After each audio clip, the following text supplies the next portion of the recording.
Well, it's finally time for the June meeting of the KPCC Book Club of the Year for Young Adults. I'm Kitty Feldy, and we are tackling Jerry Spinelli's novel called Maniac, Mcgee.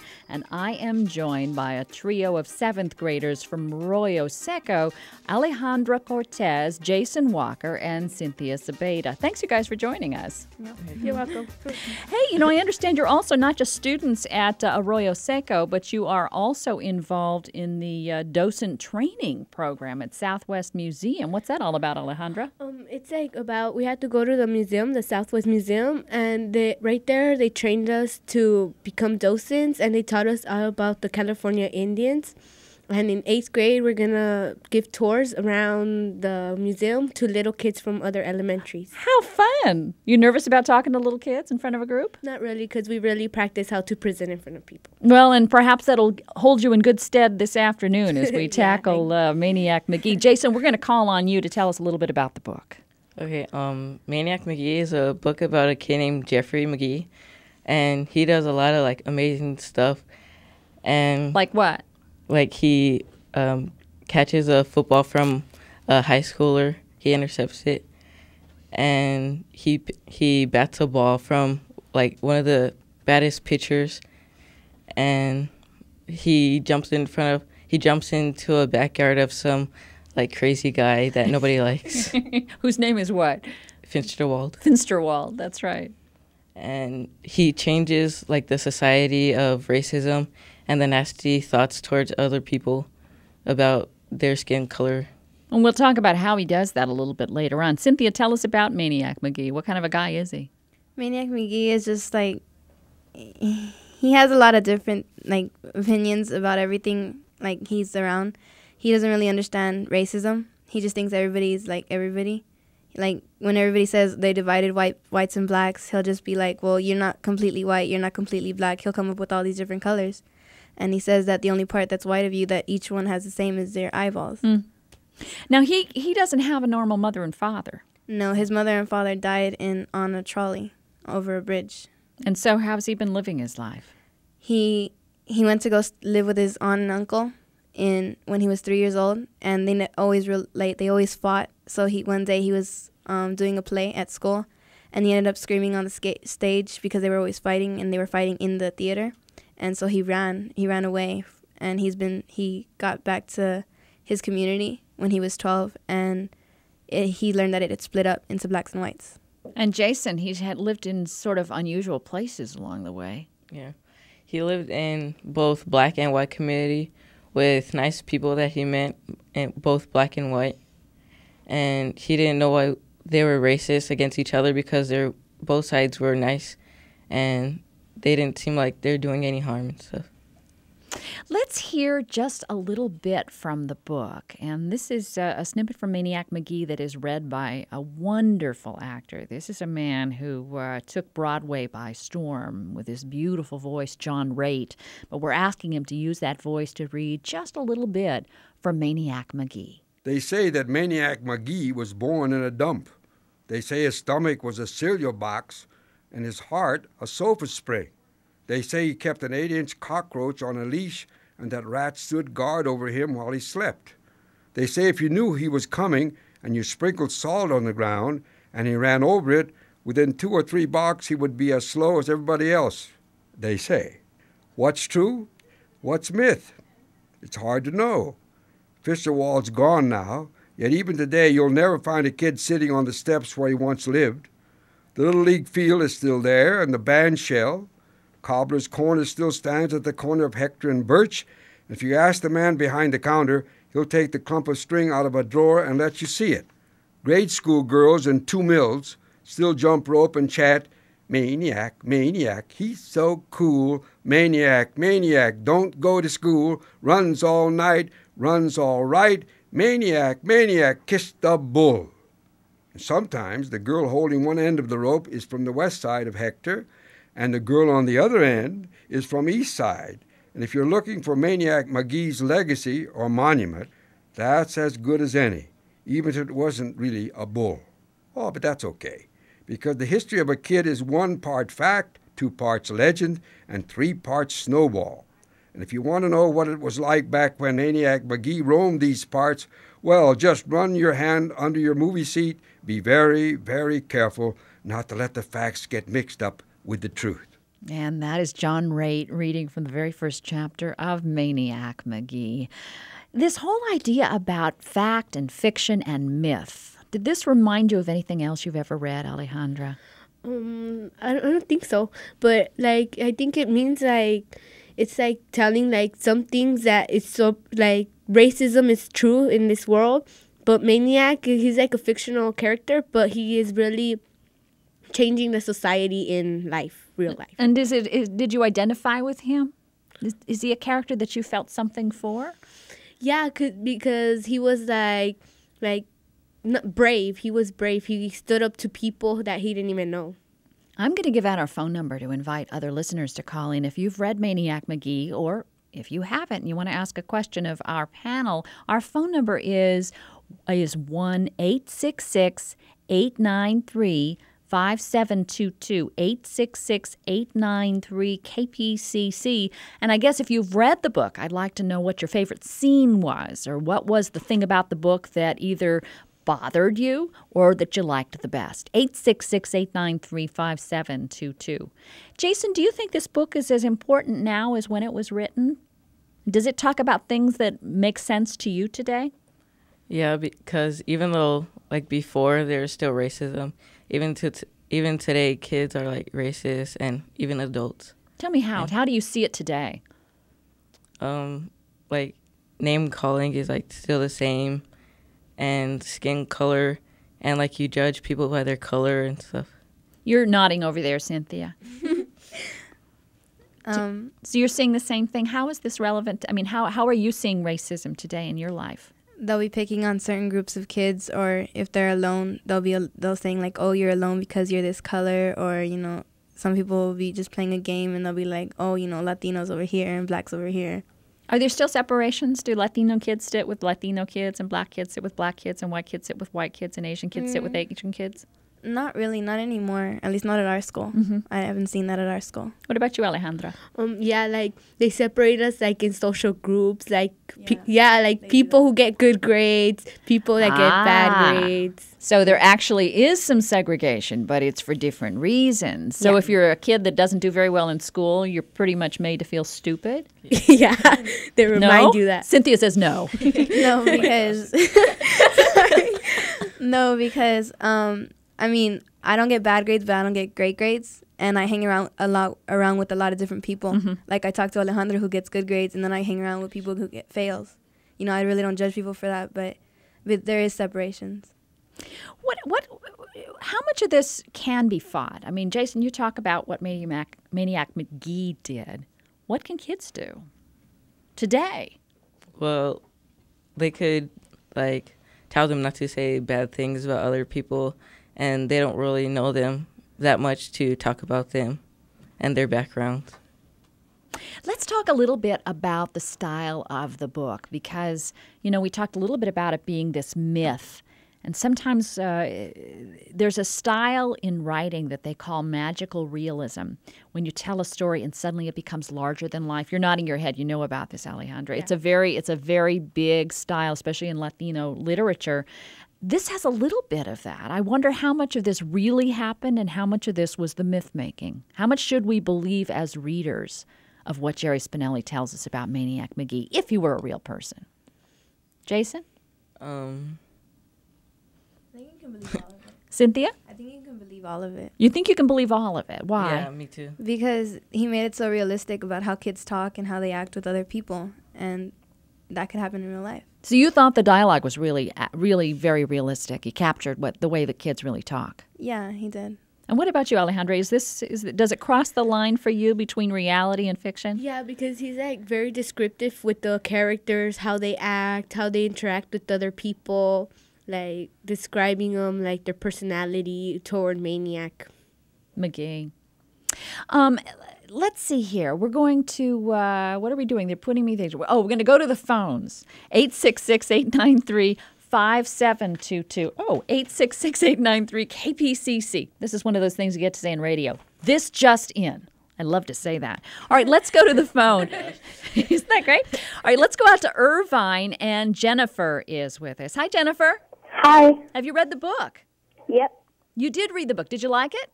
Yes, it was very cool, and I really liked it. What was the best thing about it? Well, I really liked Maniac's personality and how he didn't really care who he was with, but just if they had a heart. Is that the kind of person you would describe as yourself, or the kind of person you'd like to be? I'm sort of the person I'd like to be. Why do you think it is that we aren't as brave as Maniac?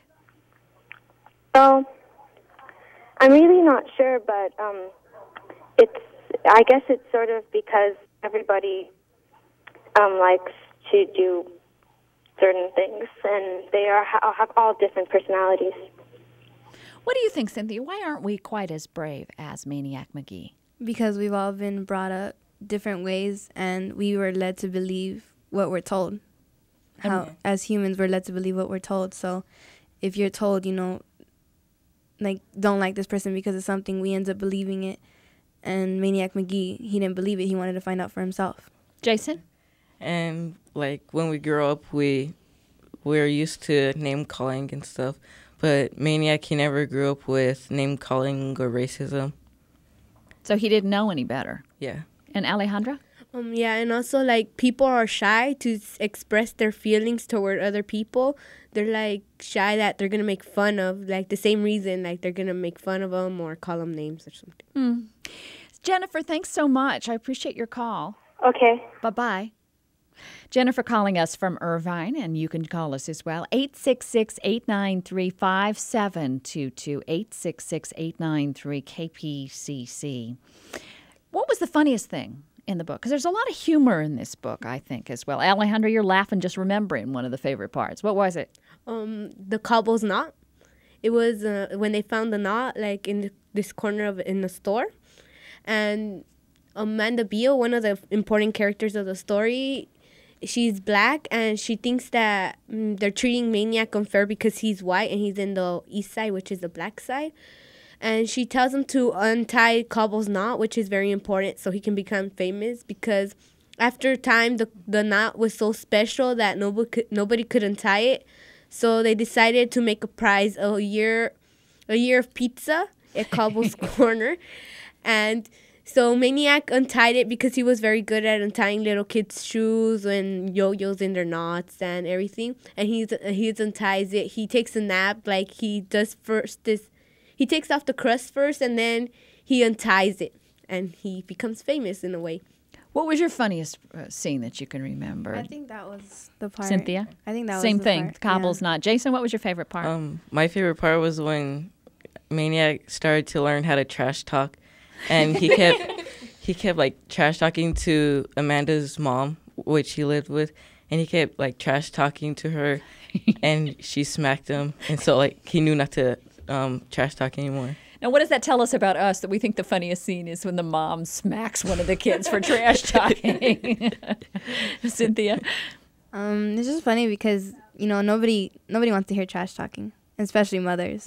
Especially mothers, right, Alejandra? Yeah, and sometimes our parents can treat us like that too. Not hit us, but like not make us say words like that. Yes, they all want us to clean up our language. And you know why? Because you can't use it on radio. This is our June meeting of the KPCC Book Club of the Air for Young Adults. And we have a trio of students from Arroyo Seco out here in the San Gabriel Valley area. Alejandra Cortez, Jason Walker, and Cynthia Cepeda. And we're going to come back for more conversation, and maybe we can persuade the writer, Jerry Spinell, to join us. This is 89.3 KPCC. Welcome back to the KPCC Book Club of the Year for Young Adults. I'm Kitty Feldy, and I'm joined by Alejandra Cortez, Jason Walker, and Cynthia Cepeda, all of them 7th graders at Arroyo Seco Museum Science Magnet here in the San Gabriel Valley area. We're talking about Jerry Spinell's novel Maniac Mcgee, and I think we shouldn't delay any longer in bringing Jerry Spinell on the program. Thank you so much for being with us. Hi, Kitty. How are you? I'm fine. How are you? Good. We have students here with lots of questions. Cynthia, why don't you start? Hi, Jerry. My question is, what was the story based on? Was there any life experience in it, and does it have anything to do with your son Jeffrey? I have a Jeffrey, huh? No, actually, it doesn't have anything to do with Jeff. But we could be here a couple of hours while I tell you about the various sources for the story. Just briefly, I'll mention a couple. I do have an old friend of mine who, in fact, was an orphan. And when he was in the orphanage, he used to run everywhere he went, up to 6 miles to the nearest movie theater.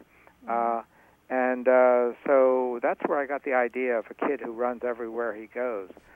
In another case, I was introduced once to a girl, a 6th grade girl, who had her own library at home, and she used to bring all of her books to school in a big old suitcase.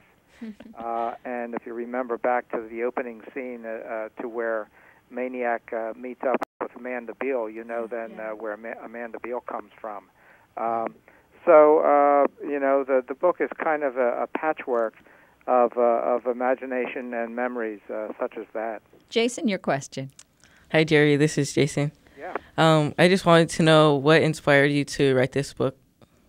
What inspired me? I guess maybe originally, believe it or not, because there may or may not seem to be a connection to you, the song, old song from, I don't know, the 50s or 60s by Martha and the Vandellas called Dancing in the Street.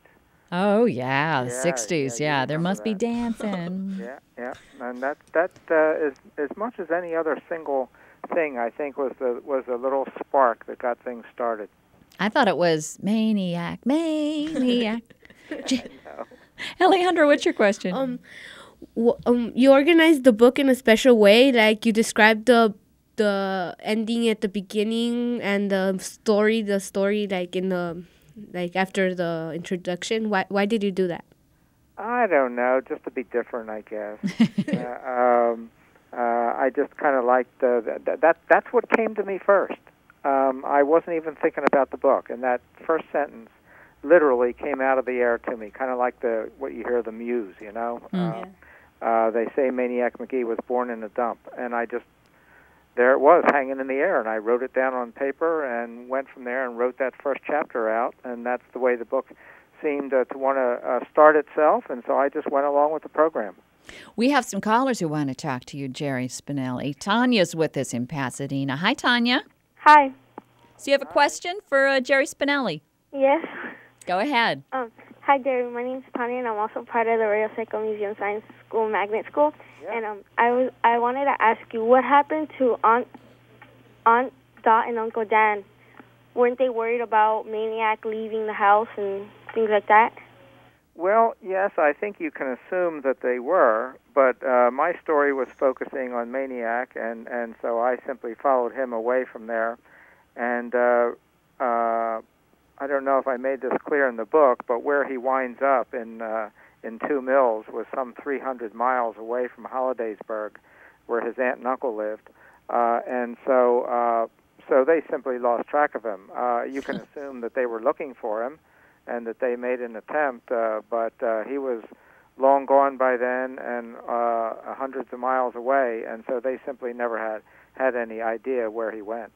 You know, given the success of Holes, I'm wondering, Jerry Spinelli, have there been any film offers for Maniac Mcgee? Oh, yes. There is a film out. It's actually wound up. We had various fits and starts on that. It almost became a Spielberg movie, almost became a Disney movie.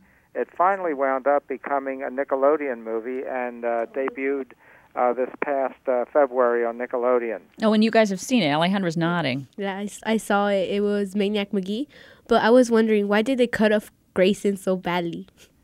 Darn if I know. I had nothing to do with the movie, so don't blame me if you don't like it, and then you can credit other folks if you did like it.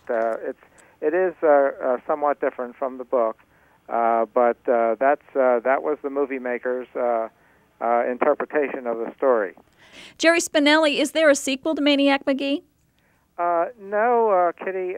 Actually, if I were going to write anything, I might write a prequel. And still in that missing year between the time he left Aunt Dot and Uncle Dan's and showed up at 2 Mills. So if I were ever going to do anything, that's probably what it would be. So, I think we have 3 eager readers here who would all be interested in reading that, yeah? Thank you, yeah. Thank you so much for joining us today, Sherry Spinell. Oh, my pleasure. Thanks for having me and Maniac on your show. You bet. We also want to thank the publisher Little Brown, who donated 30 copies of the book to the students at Arroyo Seco Museum Science Magnet. We want to thank the teacher out there, Laura Griffith, and we want to thank our students, Alejandra Cortez, Jason Walker, and Cynthia Zapata. Thanks, you guys. You're welcome. Also, thanks to our producers, Amy Machado and Julia Posey, and our senior producer, Crystal Smith. We had production assistance from Julia Blanchard. Our engineer is Stas Savanoff, and thanks to our volunteers, Bob Boyd and David Hall, and our intern, Glenn Mia. And we say goodbye today to our intern, Angelica Ruiz, who is returning to pursue her studies at the University of Southern California. This is 89.3 KPCC, Southern California Public Radio. Join us next month, though I should mention our book next month. Check out our website and you'll find out all the information, kpcc.org.